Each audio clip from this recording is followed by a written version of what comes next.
Welcome my dear students, welcome to another digital class. I hope all are good and safe at home.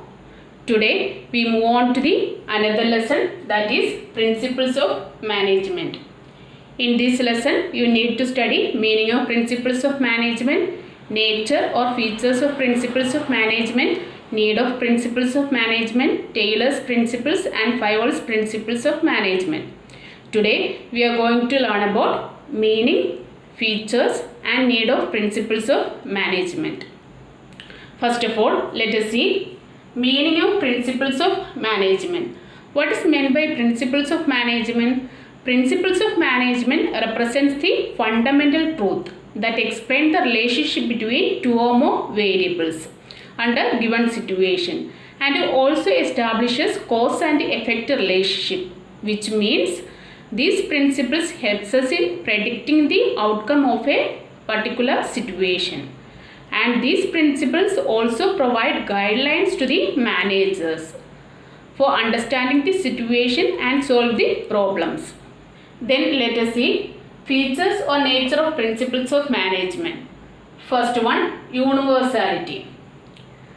That means the principles of management is universal in nature, because it can be applied in every organization irrespective of its nature and size. It can be applied in business, hospitals, universities, army, etc. So these principles can be applied everywhere. Second one, flexibility.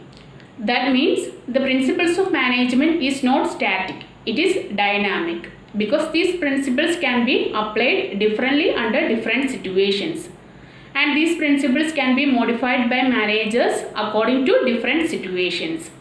Third one, behavioral. That means principles of management influence human behavior, and the principles of management are formed to influence and guide human behavior. But this human behavior is very complex in nature, so the principles of management cannot apply directly. So the application of management principles needs some modifications according to the human behavior. Fourth one, contingent. That means the principles of management should be applied very carefully according to the situations prevailing in the organization. So the application of principles of management needs some modifications according to the size and nature of the organization. And last one, cause and effect relationship.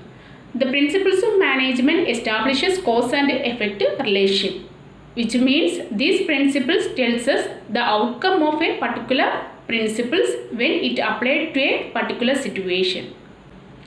Next, let us see need of principles of management. Principles of management is very important due to many reasons. First one, to increase efficiency, because it insight into reality. Principles of management provide knowledge and understanding to the managers. So it helps the managers to analyze various situations and take necessary actions according to the situation. Second one, to attain social goals. Management principles help the managers to attain social goals through optimal utilization of human and other resources. When the resources of an organization used in a correct way, it helps the organization to get the better result at a lowest cost. Third one, to clarify thinking. Principles of management makes the thinking of the managers clearer and specific. It helps in effective administration and smooth functioning of the organization. Fourth one, to improve research. Principles of management act as a base of doing research and development in the field of management. It helps in expanding new horizon of knowledge. And last one, to train managers. Various management institutions set up across the country and they provide management education and training. But the formal education and training in these institutions is only possible when there are management principles and concepts. My dear students, I hope all you have understood the topic well. Stay home, stay safe.